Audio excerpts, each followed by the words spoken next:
प्रस्तुत है फणीश्वर नाथ रेणु का आंचलिक उपन्यास मैला आंचल। मैला आंचल फणीश्वर नाथ रेणु का लिखा हुआ एक प्रसिद्ध आंचलिक उपन्यास है जिसकी कथा 2 भागों में 2 खंडों में विभाजित है। पहले खंड में 44 परिच्छेद और दूसरे खंड में 23 परिच्छेद हैं। मैला आंचल में 18 मुख्य कथाएं हैं और 78 गौण कथाएं हैं। इतना बड़ा उपन्यास एक बार में पढ़ना बेहद मुश्किल है, इसीलिए इसकी कथा को यहाँ सरल तरीके से आप सबके लिए प्रस्तुत किया जा रहा है। यह उपन्यास का सार उन विद्यार्थियों के लिए भी बहुत महत्वपूर्ण है जो MA हिंदी के प्रथम वर्ष प्रथम सेमेस्टर के विद्यार्थी हैं और जिनके पाठ्यक्रम में मैला आंचल लगा हुआ है। मैला आंचल फणीश्वर नाथ रेणु का लिखा एक आंचलिक उपन्यास है जिसकी कथा बिहार प्रांत के पूर्णिया जिले के मेरीगंज गांव की कथा है और लेखक ने इस गांव के खान पान से लेकर अशिक्षा, अज्ञानता, अंधविश्वास, उसकी भौगोलिक स्थिति, उसकी वेशभूषा, वहाँ के निवासियों की सभ्यता, संस्कृति, बोली, तीज, त्योहार, परंपराएं, धार्मिक और नैतिक संघर्ष, यहाँ तक कि राजनीतिक, धार्मिक और आर्थिक परिदृश्यों को भी समाहित किया है। यही नहीं, आंचलिक उपन्यास होने के कारण वहाँ के आस्था, विश्वास, रहन सहन, लोकगीत, लोक नृत्य, लोक भाषाएं, लोकोक्ति और मुहावरों का भी इसमें समावेश सजीवता से किया गया है। जैसा कि मैंने बताया कि इस उपन्यास की पूरी कथा बिहार राज्य के पूर्णिया जिले के मेरीगंज नामक गांव की एक कथा है और लेखक ने शुरुआत में, आरंभ में इस उपन्यास के जगह के बारे में ये उद्गार भी कहे हैं कि पूर्णिया जिले के एक और नेपाल और दूसरी ओर पूर्वी पाकिस्तान जो आजकल बांग्लादेश है, इसकी विभिन्न सीमा रेखाओं से इसकी बनावट मुकम्मल होती है। जब हम दक्षिण में संथाल परगना और पश्चिम में मिथिला की सीमा रेखाएं खींच देते हैं तो एक पिछड़े गांव को प्रतीक मानकर इस उपन्यास का कथा क्षेत्र बनाया गया है। तो अब यहाँ पर पहले खंड के पहले परिच्छेद का आरंभ करते हैं। प्रथम परिच्छेद की शुरुआत जो है सन 1942 के स्वतंत्रता संग्राम की पृष्ठभूमि से संबंधित इस घटना की सूचना देते हुए नाटकीय ढंग से किया गया है। यानी पहले परिच्छेद में जो कथा वस्तु आरंभ होती है वो यहाँ से होती है कि गांव में ये खबर तुरंत बिजली की तरह फैल जाती है कि मलेट्री ने बहरा चेथरू को गिरफ्तार कर लिया है और लोबिन लाल के कुएं से बाल्टी खोलकर ले गए हैं। तो ये अफवाह जो है गांव में फैलती है और यहाँ से उपन्यास को शुरू किया जाता है। प्रस्तुत घटना का स्पष्टीकरण करते हुए फणीश्वर नाथ रेणु ने दिखाया है कि सन 1942 के जन आंदोलन के समय इस गांव में यद्यपि फौजियों का कोई उत्पात भी नहीं हुआ था और न ही आंदोलन की कोई लहर ही इस गांव तक पहुंच पाई थी, तो भी जिले भर की घटनाओं की सूचनाएं अफवाहों के रूप में यहां पहुंचती रहती थी। यहाँ इस गांव में कई टोलियां हैं, कायस्थ टोली, राजपूत टोली, यादव टोली। तो यहाँ कायस्थ टोली के विश्वनाथ प्रसाद जो तहसीलदार हैं इस गांव के और एक रुतबा रखते हैं इस गांव में और एक बड़ा पात्र है इस उपन्यास का। तो कायस्थ टोली के विश्वनाथ प्रसाद तमता टोली के बिरंची को मलेट्री के सिपाही पकड़कर ले गए हैं, ऐसी खबर, ऐसी अफवाह भी फैलती है। और उनके जो विरोधी हैं ठाकुर राम कृपाल सिंह, वो बेहद खुश होते हैं कि इस बार तहसीलदारी का मज़ा निकलेगा। वे ये जानकर खुश होते हैं कि विश्वनाथ प्रसाद को मलेट्री वाले पकड़ कर ले जा रहे हैं।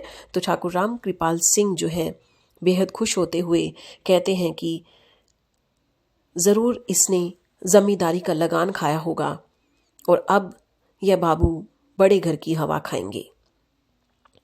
दूसरी ओर यह खबर जब गांव की यादव टोली को लगती है तो वे सारा का सारा दोष जो है बलिया यानी बालदेव नामक व्यक्ति पर सारा आरोप, सारा दोष लगा देते हैं और उसे गिरफ्तार कर लेते हैं और कहने लगते हैं हमें तो पहले ही पता था कि बलिया उर्फ बालदेव एक दिन सारे गांव को बंधवा देगा। तो इस तरह से यादव टोली के लोग जो हैं बालदेव को पकड़कर खुश होते हैं। ये अफवाहें इस गांव में आरंभ में फैलती दिखाई देती हैं। अब यह घटना गांव के विभिन्न वर्गों के लोगों में अनेक रूपों में फैल जाती हैं। कोई कहता है तहसीलदार को बंदी बना लिया गया है, पकड़ लिया गया है। कोई कहता है बालदेव पकड़ा गया है। कोई कहता है बहरा चेतरू गिरफ्तार हो गया है। तो इस तरह से अनेक रूपों में ये सारी की सारी खबरें फैल जाती हैं। और दूसरी ओर तहसीलदार विश्वनाथ प्रसाद जो हैं 1 सेर घी, 5 सेर बासमती चावल और 1 खस्सी यानी बकरा लेकर मिलिट्री वालों को डाली पहुंचाने यानी दावत देने के लिए पहुंच जाते हैं। तो वहां जाकर के उन्हें बाग में ठहरे हुए लोगों से ज्ञात होता है कि ये लोग कोई मिलिट्री से संबंधित नहीं है, अपितु डिस्ट्रिक्ट बोर्ड के आदमी हैं और पूर्णिया में एक मलेरिया सेंटर बनाने के संदर्भ में यहाँ आए हैं। तो ये सारे के सारे लोग जो डिस्ट्रिक्ट बोर्ड के आदमी हैं, पूर्णिया जो ज़िले है ये मेरीगंज गांव है, उसमें मलेरिया सेंटर बन रहा है, इसलिए ये लोग आते हैं। लेकिन गांव के लोग अज्ञानी हैं, अनपढ़ हैं, इन लोगों को मिलिट्री वाले समझ लेते हैं। तो वहाँ के लोग बताते हैं कि इस बाग की ज़मीन बहुत पहले मार्टिन साहब द्वारा डिस्ट्रिक्ट बोर्ड को दी जा चुकी है। इसी समय राजपूत टोली और यादव टोली के लोग भी वहाँ पहुँच जाते हैं। यादव टोली के लोग बालदेव के हाथ और कमर में रस्सियां बांधकर हो हल्ला मचाते हुए आते हैं और उन्हें आशा होती है कि हमने बालदेव जैसे स्वराजी को पकड़वा दिया है और वे प्रसन्न होते हैं और इनाम की उम्मीद कर रहे होते हैं। लेकिन यहाँ उन्हें इनाम की जगह केवल और केवल फटकार मिलती है। सियर प्रफुल्ल बैनर्जी को छोड़ने के लिए उनकी गाड़ी तक आते हैं। तो ये सारा प्रकरण जो है ये पहले परिच्छेद में घटित होता है। दूसरा जो परिच्छेद है उसका आरंभ पूर्णिया जिले में स्थान स्थान पर बनी हुई नील कोठियों के वर्णन से शुरू होता है। मेरीगंज ही एक ऐसा गांव है जहां रौतहट स्टेशन से 7 कोस पूर्व की ओर बूढ़ी कोसी नदी को पार करके जाना पड़ता है। उपन्यासकार ने दिखाया है कि लगभग 35 वर्ष पूर्व जब W.G. मार्टिन ने उस गांव में नील की कोठी की नींव जमाई थी, तभी आसपास के गांव में ढोल पिटवाकर इस तथ्य की घोषणा करवा दी थी कि आज से इस गांव का नाम मेरीगंज हो गया है। इस नए नाम को भूलकर यदि कोई व्यक्ति उस गांव के पुराने नाम का भूल से भी नाम लेता था तो मार्टिन साहब उसे कोड़ों से पिटवाता था। हाँ, मार्टिन साहब जब अपनी परी जैसी सुंदर पत्नी मेम को लाए तो वे किसी कारण बीमार हो गई और जड़ी बूटियों से भी उसका इलाज जो है संभव नहीं हो पाया और 1 सप्ताह के भीतर वो यहाँ चल बसती है। इस घटना के फलस्वरूप मार्टिन ने मेरीगंज में पोस्ट ऑफिस खुलवाने से पहले डिस्पेंसरी खुलवाने पर जोर दिया। वह इलाके से संबंधित अफसरों से मिलकर के डिस्पेंसरी के लिए अपनी ज़मीन की रजिस्ट्री करवाने लगी और उन्हीं दिनों में जर्मनी में कोयले से नील बनाने की पद्धति का आविष्कार हो गया था, जिससे गोरे साहबों की नील की कोठियां बंद हो गई थी। मार्टिन साहब को दोनों ही आघात लगे, एक तो मेम के जाने का और दूसरा नील बनाने की पद्धति जो है वो नए तरीके से विकसित हो गई थी और गोरे साहबों की नील की कोठियां बंद हो रही थी। दोनों ही आघातों के कारण मार्टिन साहब विक्षिप्त हो गए और पागल खाने में मार्टिन की मृत्यु हो जाती है।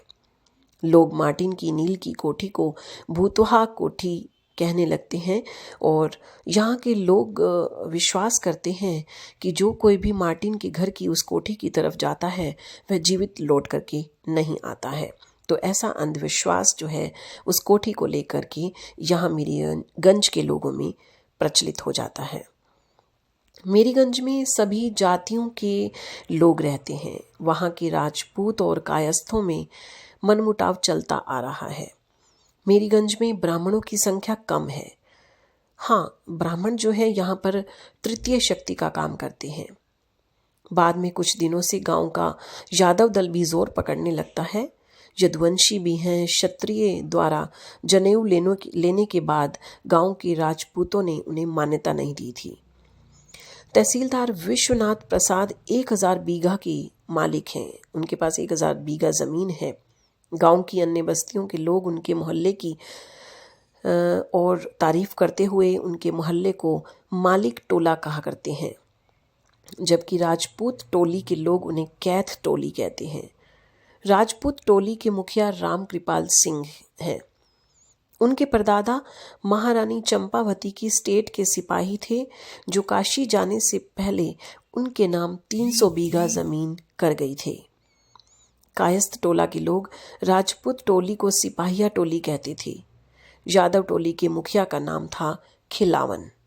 आरंभ में ग्वाला होता है, किंतु बाद में 150 बीघा जमीन का मालिक बन गया है। तो ये जमींदार लोग हैं। विश्वनाथ प्रसाद और राजपूत टोली के मुखिया रामकृपाल सिंह, साथ ही यादव टोली का मुखिया खिलावन, ये सभी अच्छी जमीन के मालिक हैं। और उपन्यासकार ने स्पष्ट किया है उस पूरे गांव में, यानी मेरीगंज गांव में पढ़े लिखे लोगों की संख्या केवल 10 थी, और जबकि नए पढ़ने वालों की संख्या केवल 15 थी।